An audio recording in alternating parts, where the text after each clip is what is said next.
Si les irrégularités constatées sur la liste électorale sont énormes et de différents types, la ville d'Azopé fait face à une situation de transhumance électorale portant sur plus de 4000 électeurs fictifs, a révélé le maire d'Azopé, M. Amonkou Akpo Antoine, lors d'une conférence de presse conjointe animée avec le ministre Emmanuel Monet, candidat aux élections régionales, ce mercredi 14 juin à Cocody.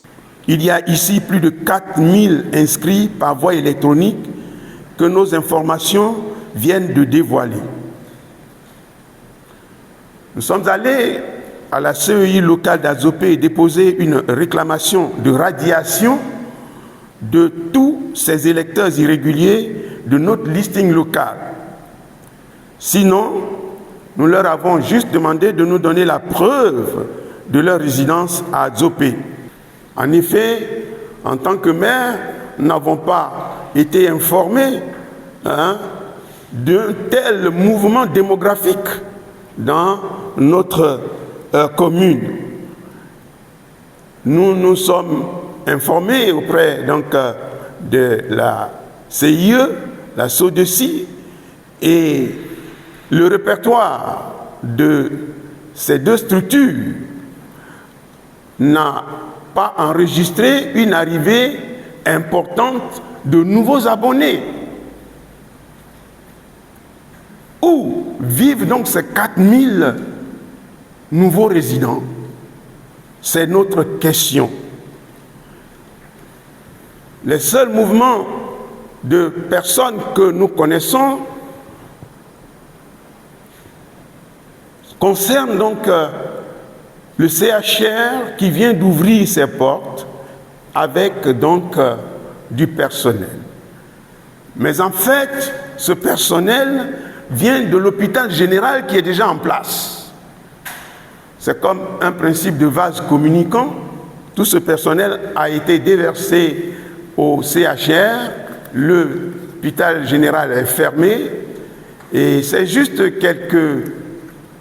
quelques praticiens des spécialités qui ne sont pas encore pourvues, qui sont en train d'être affectés. Donc nous ne voyons pas vraiment d'où viennent ces 4000 nouveaux résidents à Azopé.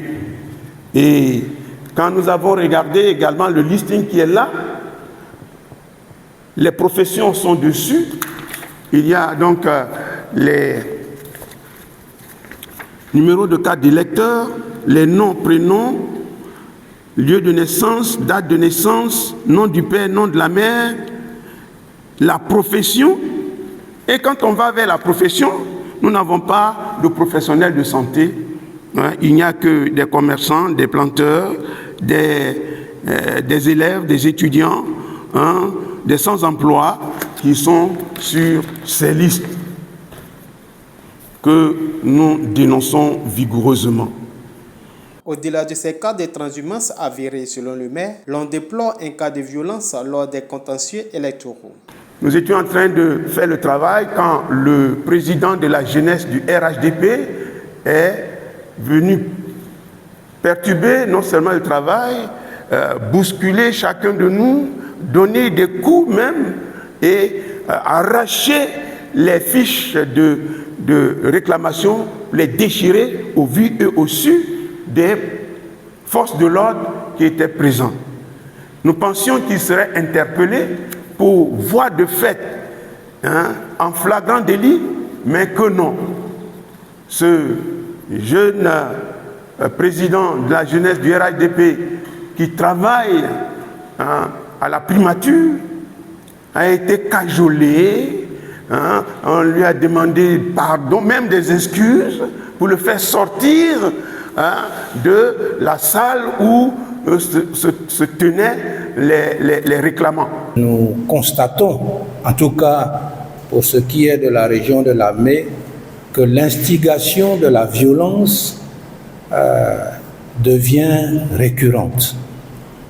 Nous venons d'assister à une agression de nos jeunes gens commis à une tâche républicaine de porter réclamation, puisque c'est la période des contentieux, qui sont agressés par un individu notoirement connu et pour lequel, pour l'instant en tout cas, la procédure qui est engagée nous paraît suspecte. Et nous voulons profiter de l'occasion pour attirer l'attention de toutes les autorités administratives, politiques, religieuses, coutumières et des autorités chargées de la sécurité pour que cette violence-là, on puisse l'endiguer dès à présent. Pour des élections apaisées en Côte d'Ivoire, la Commission électorale indépendante doit jouer franc jeu dans l'exécution de la mission qui lui est confiée.